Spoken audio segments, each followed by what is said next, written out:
Vou falar hoje sobre um tema bastante delicado, principalmente para esse tempo que nós estamos vivendo hoje. Pode colocar o primeiro slide para mim?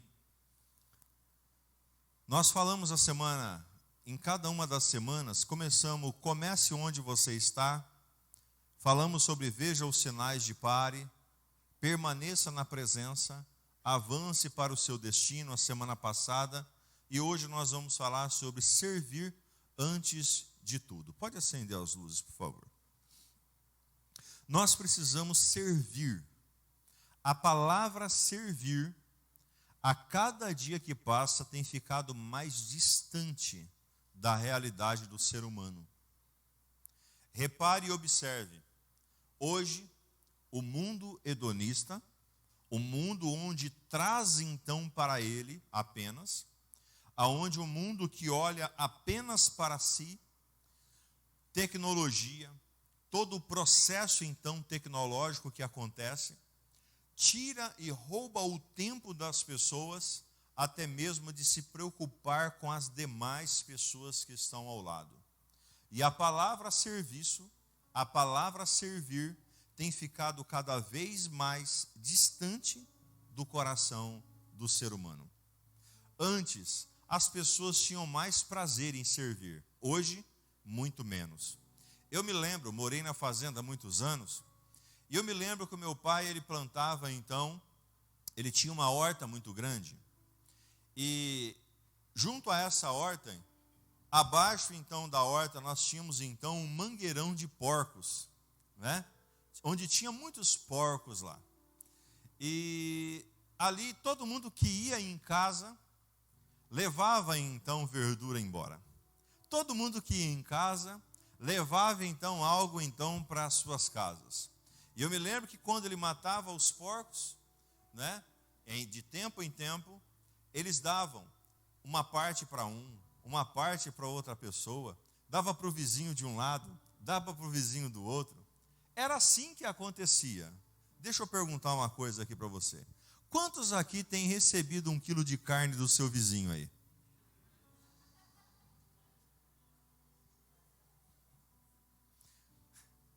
Quantos aqui seu vizinho já te deu um maço de alface? Aqui, 1, 2, no meio de todo mundo. Você percebe como hoje a vida está mais difícil? Que as pessoas elas estão cada vez mais individualistas? Hoje é assim que nós estamos vivendo e é uma realidade. O coração de servir pessoas tem se acabado. E por que tem se acabado? A palavra do Senhor diz que no final dos tempos, o amor de muitos se esfriaria. Algumas traduções de quase todo mundo se esfriaria. Nós temos perdido o amor ao próximo. Temos perdido o amor às pessoas. O que leva uma pessoa violentamente a assassinar a outra? A não ser a falta de amor. O que leva uma pessoa, de uma maneira brusca, a induzir uma criança ou um jovem ao tráfico das drogas? A falta de amor.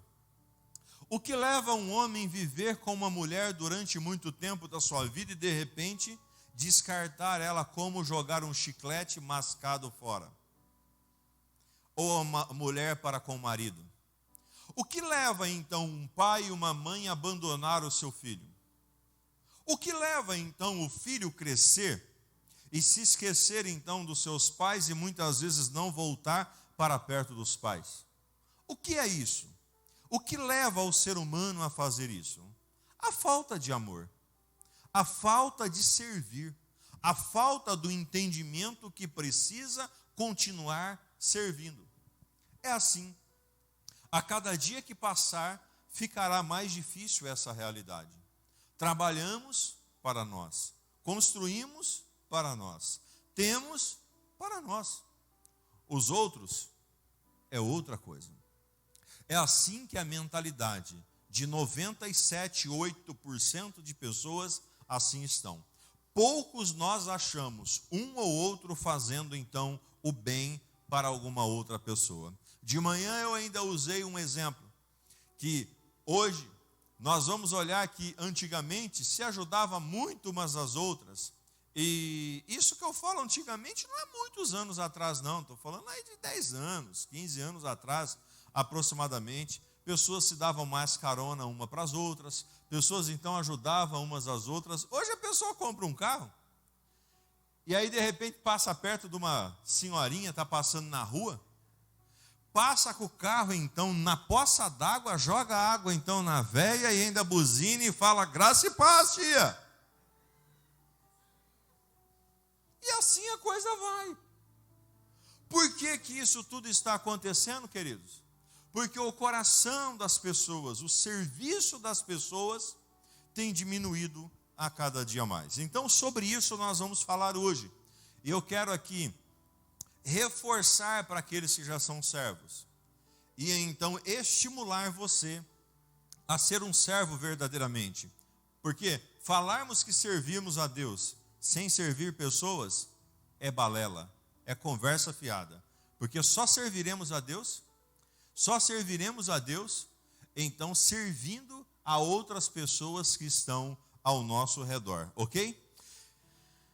Eu os instruirei e o ensinarei no caminho que você deve seguir.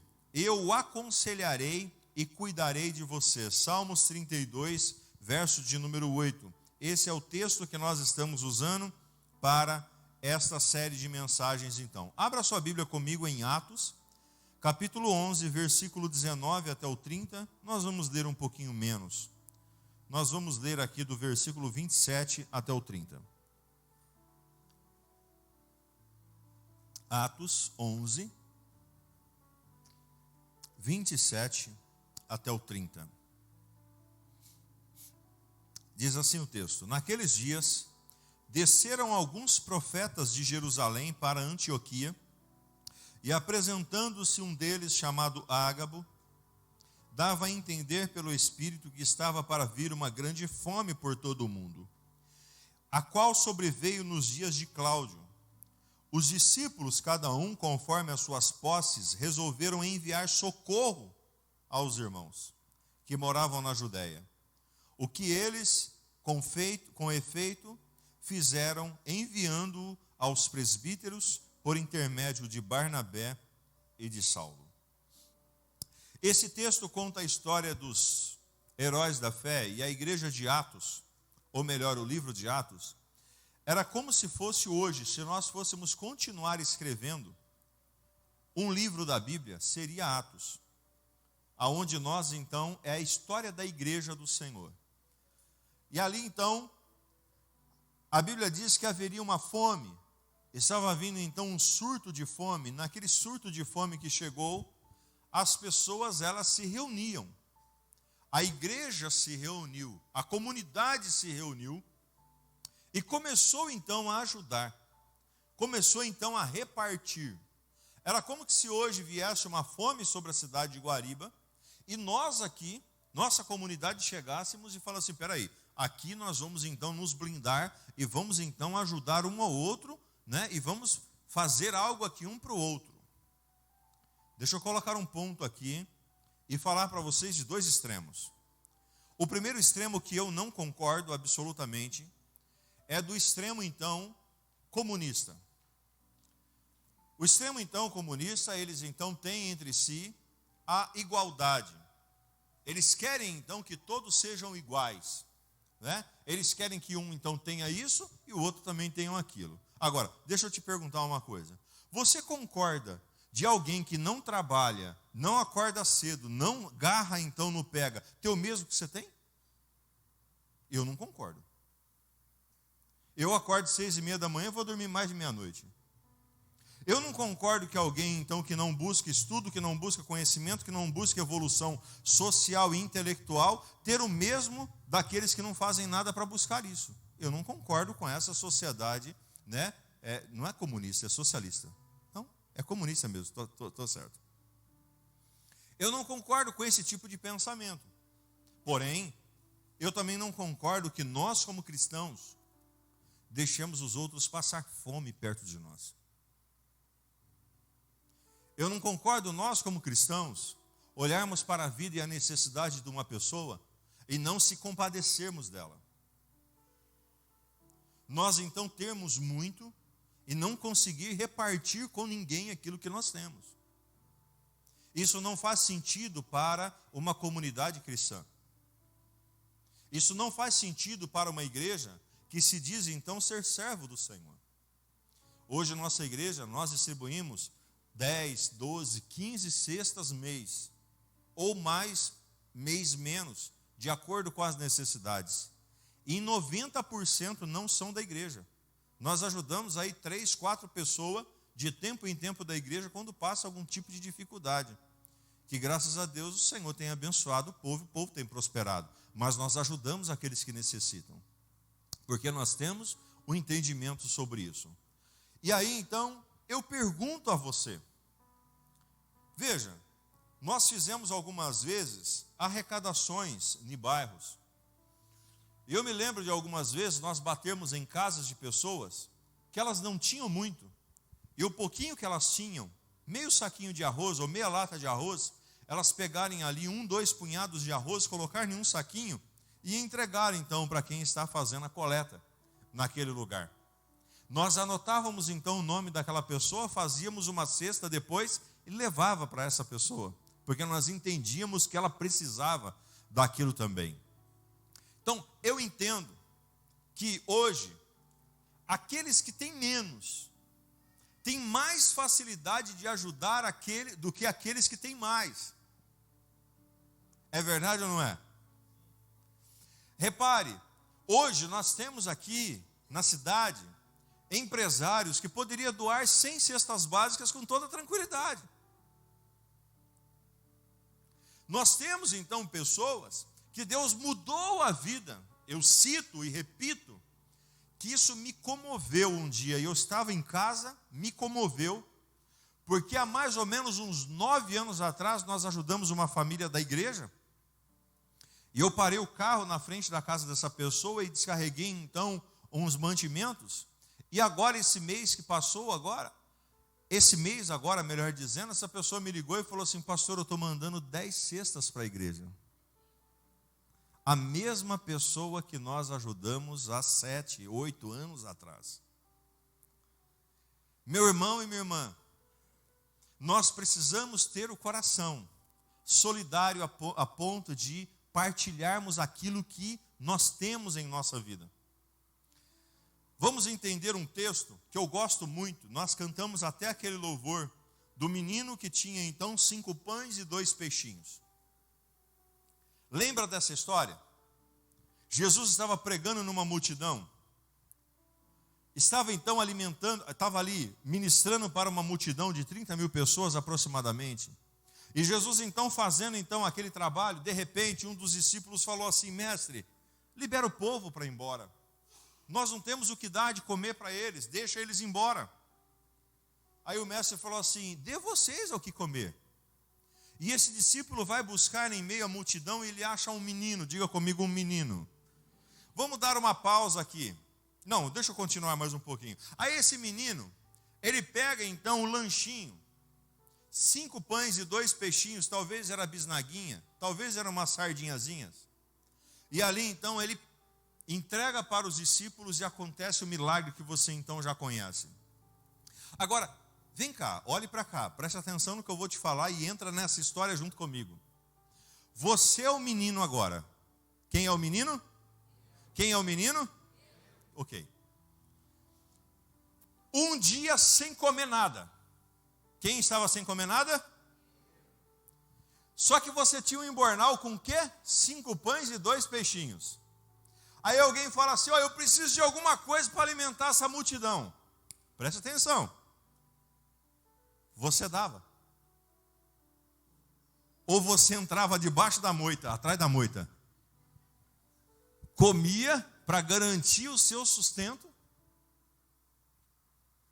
E os outros, o problema é deles. Será que isso aconteceria conosco? Não levanta a mão, não precisa ser tão sincero. Só a resposta do seu coração já vale tudo. É verdade ou não é? Nós falamos assim, o menino teve o coração bondoso. É fácil, e você? E o seu coração? Você seria então essa pessoa que partilharia aquilo que você tem? Ou não? Jesus então multiplica. E aí vem o segundo ponto que eu quero que você entenda. Quando nós olhamos e falamos assim, ó, Jesus multiplicou pães e peixes. Parece que aquele filme está chovendo hambúrguer, não parece?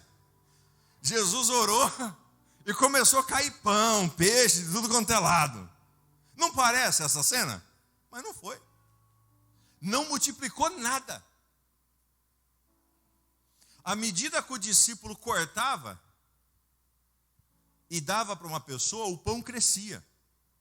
À medida que uma parte do peixe era tirado, o peixe então ficava inteiro novamente. Esse foi o milagre da multiplicação. O milagre da multiplicação só é então partilhando aquilo que nós temos. E que essa mensagem, se você não lembrar nada do que eu vou falar aqui nessa noite, se lembra de uma coisa: tudo que você faz para alguém volta para você em dobro. Vou repetir, tudo que você fizer para alguém vai voltar para você em dobro. Essa terra aqui, ela produz então a lei da semeadura e de colheita, e ponto.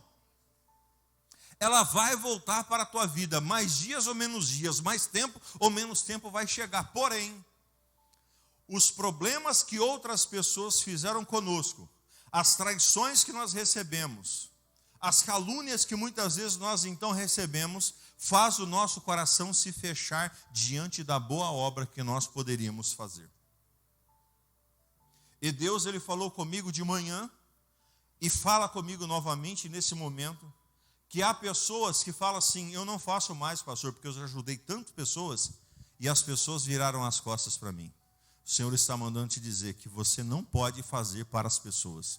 Faça para Ele, fazendo para pessoas. Continue servindo a Ele, continue servindo as pessoas, porque quando você faz, Deus abençoa a sua vida de uma forma especial. Queridos, você quer viver uma vida abundante? Viva ajudando pessoas. Partilhe com pessoas. Reparta coisas com pessoas, e à medida que você reparte coisas com pessoas, você vai então ser abençoado, e a multiplicação vai acontecer sobre a sua vida em nome de Jesus. Imagina se os discípulos não tivessem então feito aquele trabalho. Jesus deu um pão na mão do discípulo, e se o discípulo tivesse comido, não tinha multiplicação. É assim, Deus coloca coisas na sua vida, não coma sozinho, reparta com outras pessoas. Amém ou não amém? Então disse Jesus, Mateus 16, 24 diz assim, então disse Jesus aos seus discípulos, se alguém quiser acompanhar-me, negue-se a si mesmo, tome a sua cruz e siga-me, pois quem quiser salvar a sua vida, a perderá, mas quem perder a vida por minha causa, a encontrará. Com Deus, a vida com Deus é uma vida de escolhas e sacrifícios. É uma escolha que eu faço, que você faz, em repartir, em sacrificar aquilo que é nosso para com outras pessoas. É assim, como um filho faz com o pai, como um pai faz então com filhos. Não fomos chamados, somos chamados para celebrar a nós mesmos, mas para negarmos a nós mesmos. Decida viver para servir. O negar a si mesmo é muito difícil. É muito complexo você negar a si mesmo. É você negar então o seu desejo. É você negar então a sua prática. Repare para você ver. Uma casa, 6 pessoas, 7 pessoas, 8 pessoas, 5 pessoas. Vamos pegar uma casa de 5 pessoas. Né? Aí numa casa de 5 pessoas, a mãe, né, tem a mãe, tem o pai e tem 5 filhos. Mais 5 filhos. Aí a mãe foi lá e fritou 7 bifes. Um bife para cada um. Aí o primeiro filho chega lá e pega 2. O segundo filho vai lá e pega mais 2. O terceiro filho é o mais oião, pega 3. Aí o quarto chega e pega o vento. Aí o quinto não tem nem aquele molinho mais no fundo da panela, que você pode jogar o arroz e mexer, que fica gostoso, não tem mais, porque já rapou. É assim que muitas vezes nós estamos vivendo. Nós estamos comendo, só pensando em nós, sem olharmos para os outros que estão ao nosso redor, em todos os aspectos e em todos os sentidos. Eu ainda brinquei, as irmãs casadas, cadê? Estão aqui? Algumas vieram me tirar satisfação no final do culto de manhã, mas eu consegui sair bem. Antigamente, e as mulheres aí mais antigas, elas se lembram que quando o marido saía então do banheiro, de tomar banho, a roupa estava dobrada em cima da cama, o chinelo estava posto então no jeito para o marido então colocar, e ali então o marido ia sentar na mesa então para comer, a mulher vinha e preparava a mesa, tirava o prato, colocava para o marido. Os maridos estão gostando, eu estou percebendo que tem alguns que estão se movimentando. Hoje, na maioria das vezes, o marido vai tomar banho e se ele esqueceu alguma coisa, ele vai ter que sair nu de lá de dentro. E aí ele fala assim para a mulher, ô bem, ela fala assim para ele, ó, eu nem vou tirar, nem vou servir a mesa, se você quiser, você que faz a comida para você comer.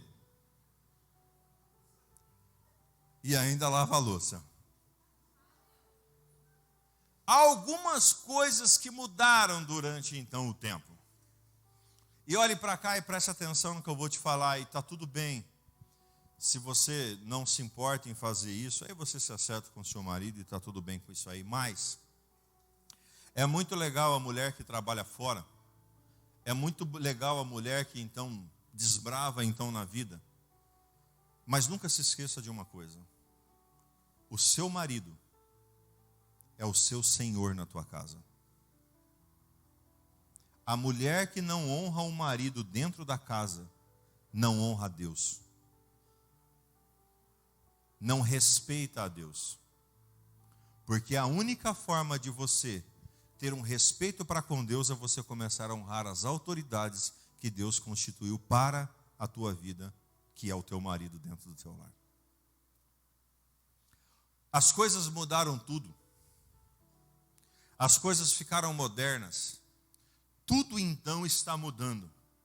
E essas mudanças têm trazido um grande prejuízo para a sociedade. Aonde princípios têm se quebrado. Filhos que não querem mais servir aos pais. O pai chega em casa cansado do trabalho e fala assim para o filho ou para a filha, pega um copo d'água para o pai. Ah, seu velho, vai pegar lá. Assim que muitas vezes está acontecendo a vida. Ai, se um jovem falasse dessa forma com pais de antigamente, um pai mais certo, apanhava na frente de todo mundo. Hoje, se apanhar, chama o conselho tutelar. É uma vergonha para o nosso Brasil. Para a vida das pessoas, o pai que não consegue. Eu não concordo com o pai que espanca os filhos, mas eu não concordo com uma sociedade que promove então para que os filhos mandem então nos pais. Está tudo errado. E nós, como Igreja do Senhor, precisamos nortear esses pontos. Precisamos ajudar esses pontos. Então, minha irmã, cuide bem do seu marido. Agora, cadê os maridos? Está aqui? Está aqui ou não está aqui? O marido precisa trabalhar e prover então uma segurança para o seu lar, para a sua família, para a sua geografia. Ele precisa então promover essa segurança. E eu ainda disse aqui de manhã, o marido precisa lavar os pés das suas esposas. Precisa cuidar delas. A maior prova de humildade de Jesus foi lavar os pés dos seus discípulos. Então, mulher, faça o prato do seu marido, ou melhor, faça comida para o seu marido, ou melhor, faça alguma coisa para o seu marido. Maridos, faz alguma coisa para suas esposas, pelo menos lave os pés dela. Filhos, honre seus pais, leve e obedeça, faça então, realize algo diferenciado para que você possa avançar e ter a bênção de Deus sobre a sua vida. Seja o terceiro, primeiro Jesus, depois o próximo, depois você. Nós precisamos aprender isso. Hoje está sendo assim, primeiro eu, depois Jesus, depois o próximo. Mais ou menos assim que está a sociedade. Ok? Eu não sou o único. Nós precisamos viver para servir as pessoas, conectar elas à comunidade e confiar a Deus os seus resultados. Sobre isso que nós vamos então tratar nessa noite. É uma questão de obediência a um chamado de Deus, uma questão de direção divina. Quando eu entendo o meu propósito então na terra, as coisas então fluem. Elas então caminham. Por que que hoje nós estamos vivendo esse desequilíbrio social? Porque não há mais honra, não há mais respeito, não há mais uma organização. João 12, 24 diz assim: digo-lhes verdadeiramente que se o grão de trigo não cair na terra e não morrer, continuará ele só, mas se morrer dará muito fruto. Aquele que ama a sua vida a perderá, ao passo que aquele que odeia a sua vida neste mundo a conservará para a vida eterna. Você é o grão de trigo, você precisa cair na terra, você precisa morrer, os seus desejos precisam morrer, para que então a glória do Senhor seja evidente e verdadeira sobre a sua vida. Mateus 23, 11 diz assim: o maior entre vocês deverá ser o servo. Quem deverá ser o servo? O maior. Mas hoje ninguém mais quer ser pequeno. Ah, não, meu negócio é estar acima. Um servo cristão crucificado e morto para o mundo entende, primeiro, que não pode voltar atrás. Ninguém põe a mão no arado e olha para trás, é apto para o reino de Deus. Você não pode olhar para trás, você não pode voltar para trás, você não pode desejar virar o seu rosto para trás. O nosso caminho é para frente. A nossa vida é seguir na direção que o Senhor ele tem para cada um de nós. Irmãos, nós nunca vamos perder em fazer o bem. Você nunca vai perder ajudando pessoas, cumprindo então o destino, realizando então aquilo que Deus determinou para a sua vida. Você nunca vai perder.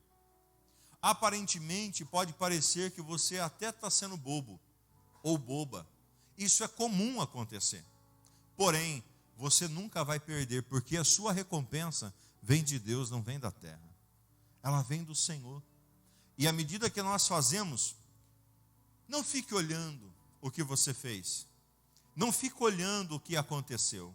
Ah, pastor, hoje eu não faço mais, porque eu fiz e fulano não fez nada para mim, ou não valorizou. Pode ter certeza que lá na frente você ganhou de outra pessoa.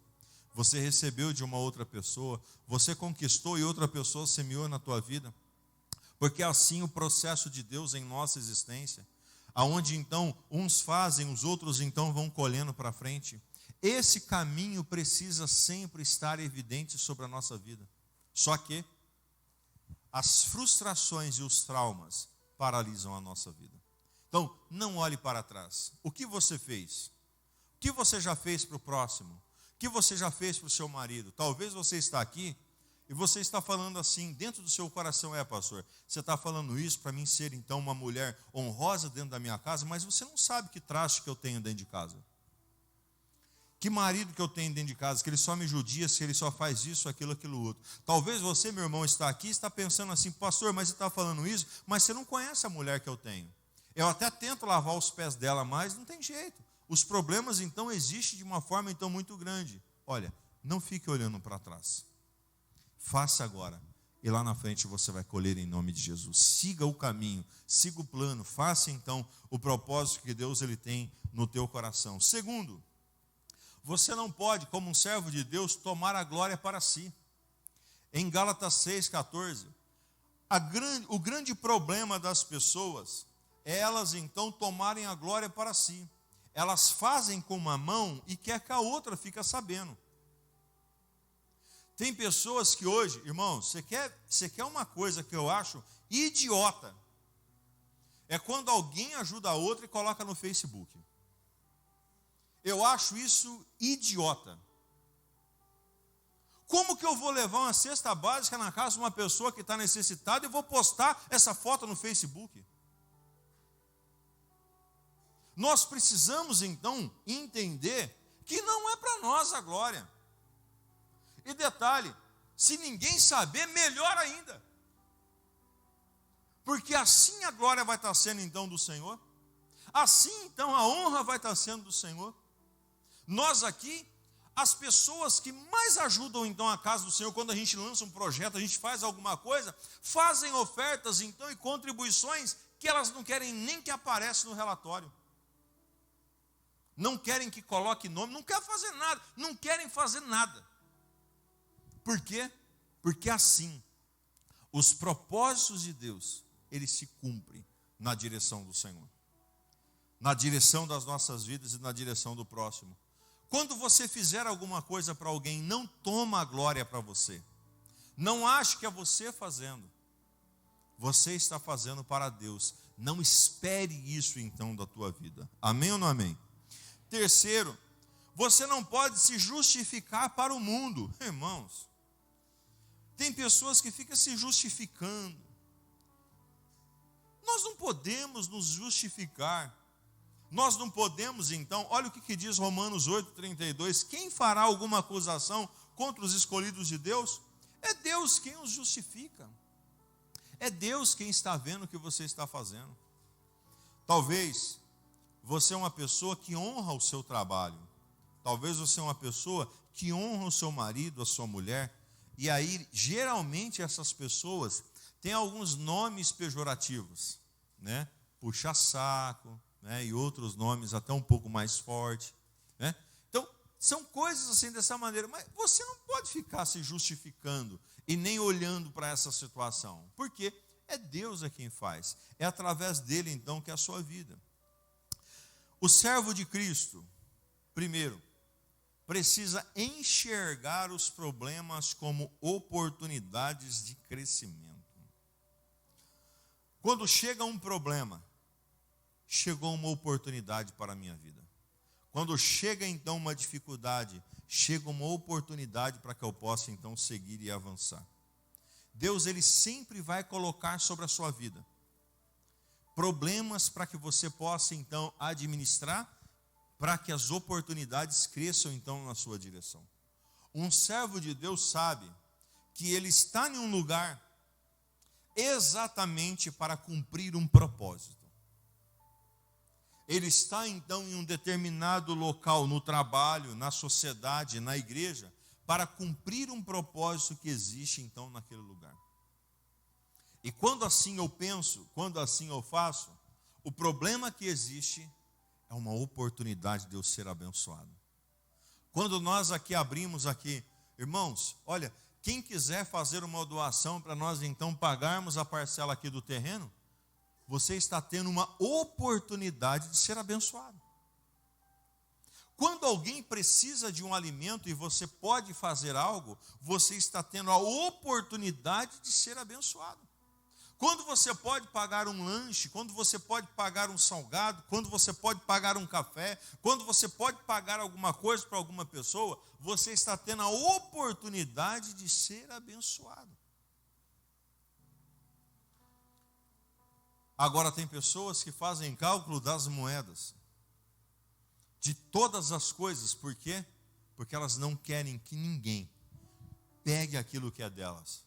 Mas elas não sabem que à medida que elas partilham, elas têm mais. Elas partilham, elas têm mais. Elas partilham e elas têm mais.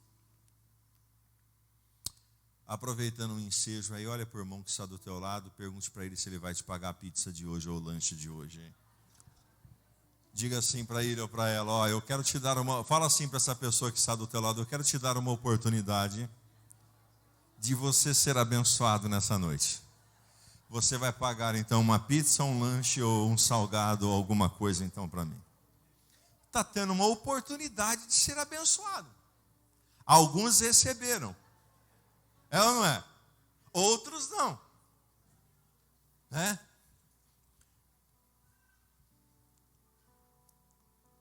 Ó, quando você morrer, no seu caixão não vai ter nenhuma carteira para você levar o dinheiro que você guardou. Sabe o que eu aprendi durante a minha vida? Quando nós nascemos nu. E alguém coloca uma roupa em nós. E quando nós morreremos, nós vamos deitar naquela pedra gelada. Nós não vamos sentir, claro. Mas vai deitar, e alguém vai ter que nos colocar uma roupa também para nós sermos sepultados. Esse período de tempo que nós temos aqui nessa terra é um período de tempo para nós então partilharmos com a vida de outras pessoas e de nós vivermos então com outras pessoas e termos então a oportunidade de ajudar outras pessoas.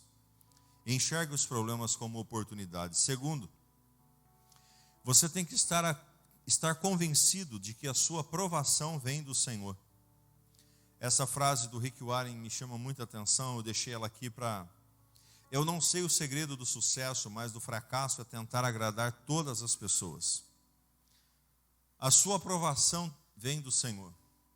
Não tente, então, ter aplausos das pessoas. É do Pai que vem a sua recompensa, é do Pai quem vem a sua bênção, é do Pai que vem, então, a sua vitória e o seu milagre. Grave uma coisa. Nunca faça algo para alguém esperando que ela te retribua. Isso é empréstimo. Isso é barganha. Não tem nada a ver com bênção. Eu pago um jantar hoje para amanhã você me pagar um jantar. Isso não tem nada a ver com bênção. Você está apenas trocando, né, os dias de pagamento ali, ponto. Quando você faz para alguém, não espere nada dela. Espere de Deus. Dessa forma você não vai se frustrar nunca sobre a sua vida. Só que quando você coloca seu coração na pessoa, você se frustra. Você então se prejudica. Esteja convencido de que a sua aprovação vem do Senhor. Terceiro, nós precisamos promover um ambiente de graça no meio das pessoas. Servir a igreja e como igreja. Deixa eu enfatizar esse ponto. E tem algumas pessoas, não me leve a mal e entenda isso da maior forma espiritual que você possa entender. Não é o falar em línguas dentro da igreja, não é a sua adoração, não é o seu tempo de comunhão na casa do Senhor, não é a sua roupa que determina o nível de cristão você é. O nível de cristão que você é está no serviço a outras pessoas. Eu conheço pessoas que se acham um bam espiritual, não fazem nada para o próximo, não ajudam nenhuma pessoa, não partilham nada com ninguém, não têm o seu coração voltado para nada. Eu falo e brinco, e de manhã até falei sobre isso. Nós fomos em um congresso, eu fui 3 vezes a Manaus de uns congressos que tinha lá, e um deles, eu acho que foi o último que eu fui. Nós saímos de casa cedo, eu não sei se tem algum dos pastores aqui que estava junto comigo, eu acho que não estava, né? Os meninos não chegou aí, né? Comigo lá para Manaus. Lá. De manhã estava o Genésio e o Lúcio, que foram nessa época junto comigo. E nós estávamos assim, nós chegamos mais cedo, e eu peguei mais ou menos assim a 4ª ou 5ª fileira, mais ou menos ali não, onde o Joel, o Ângelo, o Garcia assim, estava assim. Eu cheguei, coloquei minha Bíblia e nós fomos nas lojinhas do fundo que tinha lá para ver as coisas lá. E nós deixamos ainda um irmão, o Vitor ficou assim do lado assim lá. Estava eu, estava o Rafael, estávamos outros meninos, o Rafael de Bebedouro. A hora que eu cheguei, tinha um cara desse tamanho, irmão. Um apóstolo. Desse tamanho o cara era. Sentado no meu lugar, minha Bíblia estava do lado. Foi esse lugar, era meu, cara. Aí o cara falou assim para mim, você não pode sentar aqui. Eu não posso? Não, você não é apóstolo. Irmão, olha bem para mim, irmão. Pensa no jeito que eu fiquei. Eu quase soltei a mão no cara, irmão. Mas faltou um tiquinho para mim soltar a mão nele. Ele fala assim, eu não sou, então vou acabar com tudo já agora aqui já. Mas eu segurei o Rafa. O Rafa é estourado, o Rafa lá de bebedouro, lá, né, irmão? O Rafa, eu vou sair daqui, que senão eu vou pegar esse cara, o Rafa falou. E saiu assim do lado, assim. Eu olhei aquela cena, eu falei assim, tem gente que é quase Deus. E é verdade, irmãos. Tem gente que acha que servir a Deus é ter um anel. É ter uma roupa, uma gravata ou um terno. Ou subir no altar para pregar. Ou subir no altar para cantar. Mas a hora que chega perto das pessoas, não sauda ninguém. Não tem cheiro de gente. Não compartilha com ninguém. Você não tem acesso. Olhe para cá e preste atenção. Aqui, graças a Deus, nossa igreja evoluiu por demais da conta. Mas antes, tinha algumas pessoas que falavam assim, meu pastor é aquele lá da televisão. O cara, você nunca viu o cara, nunca vai ver o cara. A hora que dá dor de barriga, é para esse pastorzinho que vai ligar. É ou não é? Então, irmãos, nós temos que mudar a nossa cultura. Não é pelo o que nós fazemos que mostra a nossa espiritualidade. Tem gente que é charamanai daqui, e eis que eu te digo de lá, e olha que eu te dou isso daqui, e olha que Deus está te mandando fazer isso daqui, isso daqui, isso daqui, isso daqui, mas o cara não tem nada de Deus, porque não partilha nada com ninguém. A Bíblia diz que você só conhece os frutos, a árvore através dos frutos que ela produz. Falar até papagaio fala. Então, aprenda essa prática diante de Deus. Você, meu irmão, não pode ser reconhecido como cristão pelo que você está aqui hoje, sentadinho, bonitinho, arrumadinho, cheirosinho, na igreja, ou se você cantou, ou se você está servindo, se você está fazendo alguma coisa. Não é isso que te faz ser cristão. Te faz ser cristão é você ter o coração solidário para servir pessoas e partilhar com pessoas e ajudar com pessoas e conectar com pessoas. É isso que te faz ser cristão, Jesus. Irmão, estou falando de Jesus, não estou falando de um pastor, de um apóstolo, de um bispo, de um semideus, de um querubim quase que caído. Não estou falando de nada, estou falando de Jesus. Jesus, ele chegou perto dos outros e falou assim, quem quiser ser o maior, seja o servo de todos. Ele jogou uma toalha no ombro e falou assim, senta aqui meus discípulos, que eu vou lavar os pés de vocês. O orgulho não faz parte da vida de um cristão. A prepotência e a arrogância não faz parte da vida de um homem e de uma mulher de Deus, de forma alguma. Quarto, é uma pessoa que serve com uma espiritualidade contagiante. Ele é cristão aonde ele vai. Ele vive de forma cristã, ele está no momento cristão. Sabe, ele não... Tem pessoa que precisa arrepiar, né? Para que arrepiar? Precisa ter Deus, precisa ter fé. Se você arrepia ou não arrepia, é outro caso. Tem mulher que arrepia, tem marido que arrepia, a pombagira chega perto, arrepia mesmo.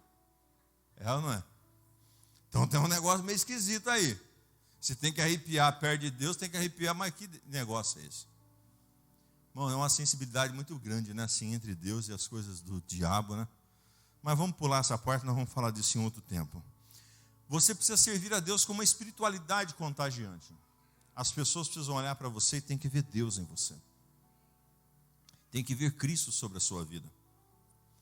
Eu me lembro na roça, nós sentávamos assim em 8, 9 pessoas, e um tinha bife, o outro tinha carne de panela, o outro tinha abóbora, o outro tinha ovo, o outro tinha peixe, outro tinha saladas, e todo mundo depois no final ficava com tudo. Porque era uma parte cada um, dividia-se com todo mundo, e aquele monte de gente então comia. Era uma beleza. Partilhavam-se as coisas. Isso é ser cristão. Ser cristão é servir com uma espiritualidade contagiante. A pessoa querer fazer o que nós fazemos e servir da forma que nós fazemos. 2 fatores ficarão cada vez mais evidentes em nosso meio: espiritualidade contagiante e conversão em massa. Isso precisa fazer parte da nossa vida. Repita assim comigo essa frase: a unção vem de Deus. Com bastante força. Diga comigo: porém, o caráter vem da formação e da minha decisão. Então a unção vem de Deus, agora o caráter é formado através da minha vida, da minha decisão, da minha posição, da minha maneira de ser.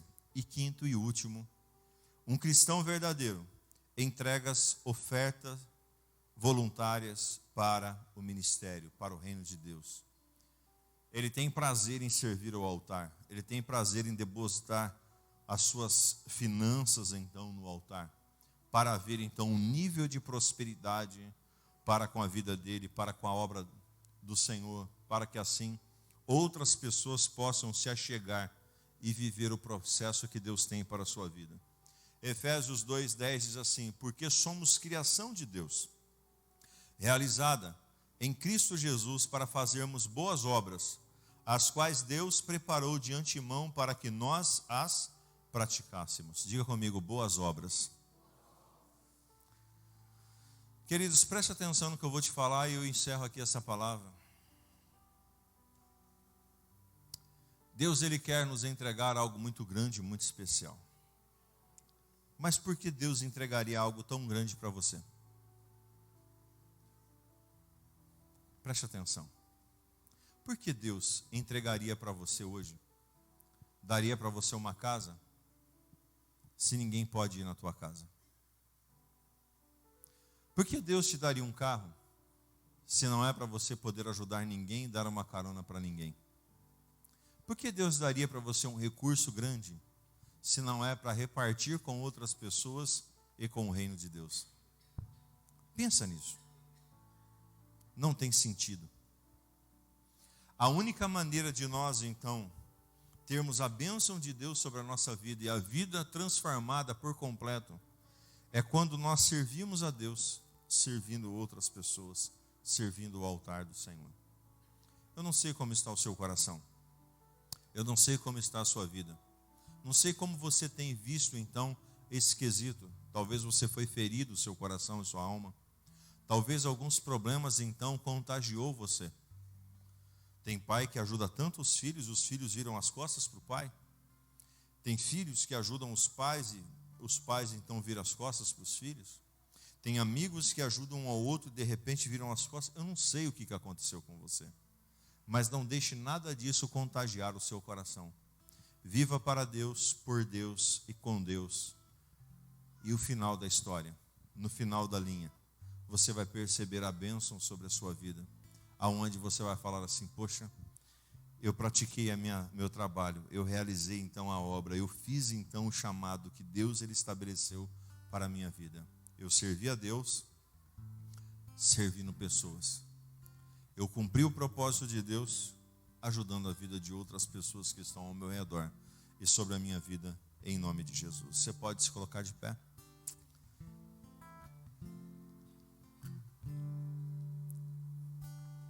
Eu olho para a vida de algumas pessoas e elas poderiam fazer muito mais. Elas poderiam fazer mais para elas poderiam fazer mais para Deus e elas poderiam fazer mais para o próximo. Que o Senhor coloque sobre a sua vida um coração de servir. Sirva a Deus, sirva a sua casa, se envolva no ministério, sirva pessoas. Ah, mas essa pessoa, pastor, sirva pessoas, ajude pessoas, invista em pessoas. Com certeza você vai viver o melhor de Deus sobre a sua vida e sobre a sua história. Feche seus olhos um pouquinho.